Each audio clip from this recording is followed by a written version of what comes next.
As I looked at this gospel during the week, it occurred to me as I started thinking it over that I don't think that I've ever forgiven anyone in my whole life. Shock, horror. Father James, you're so great. No? Okay. But what I mean is by that, I don't think I've ever said to someone who has offended me in any way, I forgive you. And this gospel is all about forgiveness, isn't it? Peter wants to know the exact number of times he should say to a brother, I forgive you, or I let you off the hook, or whatever that is. And I thought to myself, well, how often does that happen in normal human interaction where there's an exchange of forgiveness? It might happen informally. There might be a forget about it. But a moment of forgiveness like that, at least in my life, has been very rare. And that doesn't mean my heart is hard. Sometimes it is, but most of the time it's not. It's just those situations don't come up very often, really. In fact, when I think about it, I'm still holding on to unforgiven sins against my person, which we called, as in the first reading in Ecclesiastes, resentment. In fact, I was thinking one the other day, I felt kind of embarrassed because the beef I have with this person is with someone who now follows me on Instagram, right? And it's an old schoolmate of mine. In fact, we were best mates at school until a fateful day when we went on a religious retreat of all things. And I had this really cool torch, yeah? And you want to stay up late at night, talk late at night in the bunk beds and stuff. And this friend of mine, he asked to borrow my torch. So I'm like, okay, you can borrow my torch. Make sure you give it back to me. I really like this torch. And anyway, we went home. He took the torch home.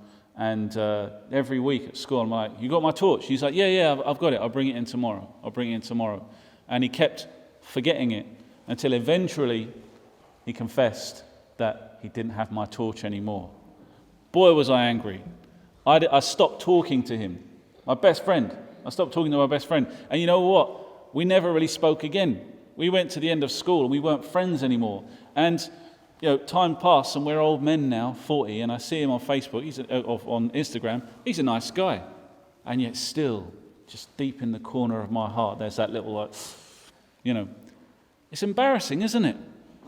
It's embarrassing. I look at that and I think, gosh, if I only had the guts to speak to that guy and say, you know what, man, I'm really sorry for being so petty over a torch.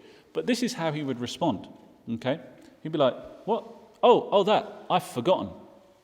You see? Wouldn't he? Right? Because that's normally how wounds heal. That's normally how we come to forgiveness. It's a process of healing over time. It's very hard in an instant to forgive someone the wrong they've done you. If someone's broken your heart, or whatever, it could be a small thing in the day, it's very hard to turn back and say, I'm a Christian, I better forgive them, and then feel great, okay? It doesn't normally happen like that. It takes time, because we're human beings. It takes a growing maturity and awareness of our own human condition. Listen to the process that happens today in the gospel. The servant owes the master a great debt, 10,000 talents. Now, I'm not too familiar with New Old Testament money, but a talent was like a year's salary, roughly. Now, 10,000? Oh, sorry, a denarius. A denarius was 1 year's salary. So imagine 10,000 worth. You can't pay it back, okay? The master knows this. The servant knows this.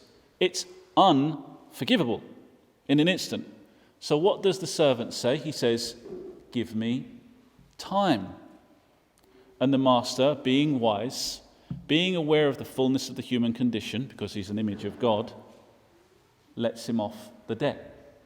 God understands what we're like, which is why he can forgive everything, because he's familiar with all of my good points and all of my bad points. There's a maturity there, and he relieves the debt. The servant asks for time so that he can grow into his forgiveness. But what does he do with this great gift? What does he do with this great lesson? A fellow servant comes along who owes him 100, which is a small fraction of his debt. And there is no wisdom from what he's learned. It's pay what you owe me. It's unforgivable, and I won't forgive you until you have made restitution, until you've given me back my torch. You know? Imagine I went to my friend now and said, give me back my torch. He'd be like, okay, there you go. You know? It's petty, isn't it? He gives no time for healing. And by giving no time for healing, he creates none for himself. No space for growth. And I think that's how forgiveness works. We're not meant to forget our hurts, but rather to remain with them and look inwards at ourselves. For every wrong done to us, we have committed a wrong against another, if we're being honest. And more aware we are of our own wrongs, of our own weaknesses, of our own failings, the easier it is to let someone else off the hook, to, in other words, understand, have compassion, have empathy for the weakness of the other who's wronged us. Because they're just like you and me. They are, in the words of the gospel today, a brother, a sister. We're all in this boat together. You know, I experience this quite a lot myself.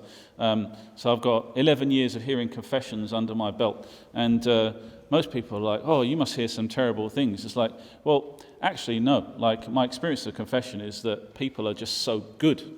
You know, that's my experience of being on the other side of the confessional box. But I get a short, sharp shock more than a few times when someone confesses something that I've done.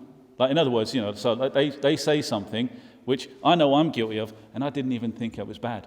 You know, I've just been going about my day, and when they say it, I'm like, oh my gosh, I did that. You know, and then I'm very compassionate. I'm like, oh, I'm sure God forgives you. It's, oh no, yeah, go away, have fun. No, there's nothing wrong with that, you know, because I did it. You know, that's how you get compassion, right? Okay. When someone comes along and they're in the same boat of you, it's easy to be kind to them. Okay, that's why we need time to grow into our own human condition, our own goodness, our own sinfulness, so that forgiveness doesn't just happen like that, but it's something that we grow into. It becomes part of our very being. So I'm sure, like, normally, whenever I hear homilies or speeches on this gospel, it's like, look up the hurts in you and try to forgive. Don't try and do that. Like, not this week. Maybe as an exercise, rather than try to think of individual wrongs that have been done to you and just say it's okay. Think of the hurt. Let it dwell in you, and then look at yourself. Look at your own weakness and focus on that, and see what happens when you think of the evils that have been done to you by another person. How do they change? In what new light are they put? Give yourself time, and give time to those who've hurt you. You may find that in the process of growing into forgiveness, that you find a brother and sister anew. Amen.